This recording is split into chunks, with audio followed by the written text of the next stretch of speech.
Good morning, commissioners. My name is Alan Murakami. I am now retired from the Native Hawaiian Legal Corporation, where I worked for almost 4 decades. And one of my first cases was to deal with Skippy, Ioane, and Maha in this very circumstance. So that my roots on this issue, I go back that far. I wanted to just stress as a result of that experience that since those early 80s, there have been significant developments that have affected the circumstances of this commission. In particular, I point to the passage of the purpose clause of the commission, which Aina got into, and establishes one purpose to be the awarding of homesteads in a prompt and efficient manner to create a permanent land base for Native Hawaiians. The second thing I point to was the 1992 Hawaii Advisory Committee report that highlighted some of the challenges and problems that the department faced, bringing to light some of the long-standing problems, including the waitlist delays. The third thing that I want to point out was the passage of Act 302, the Self-Determination Act in 2001, which established a legislative policy to promote self-governance amongst Native Hawaiian beneficiaries, which I think is particularly pertinent to this circumstances involving Maha.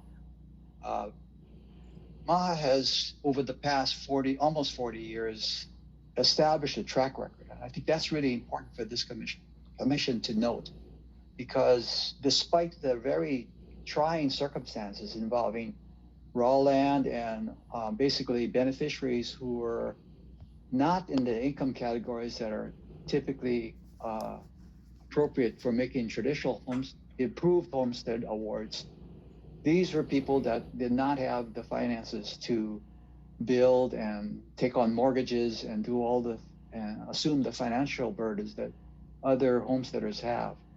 And yet they have persevered throughout this process. And Maha, to its credit, has managed this circumstance over these decades, not without problems and not without challenges, but I think overall, if the committee and the staff reviews it, quite successfully managed the conflicts and difficulties that have arisen in this area. And to Maha's credit, under Skippy's leadership, they have managed these conflicts to an extent that I don't think the department would have had quite a handle on for all these years. And I wanted to kind of point out in my closing 3 minutes that this was not done without considerable effort and dedication and perseverance by people like Skippy, who hung in there even though there were all these challenges and obstacles that confronted them, because they challenged the notion of homesteading in the sense that it was only made available to people who were more affluent.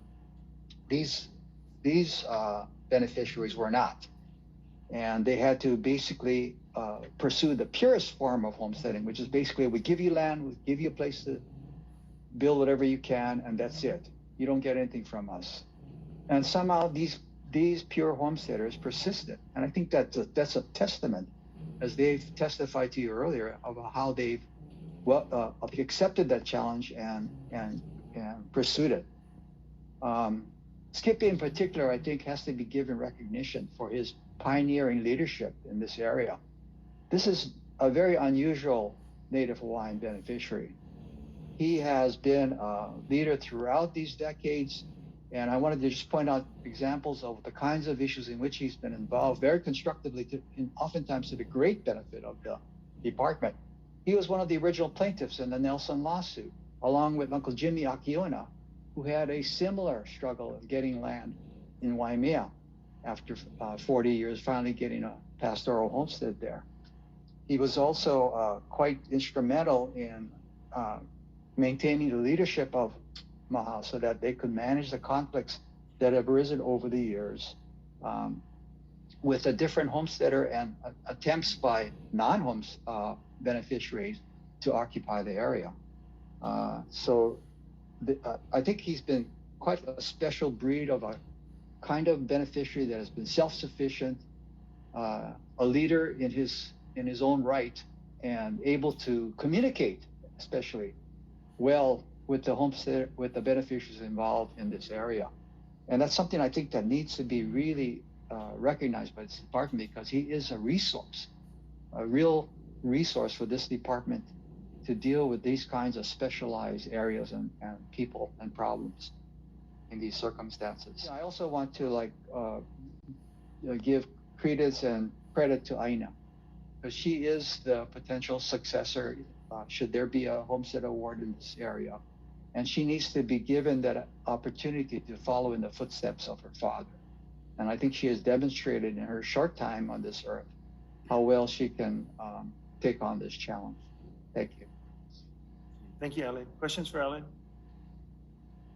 Thank you.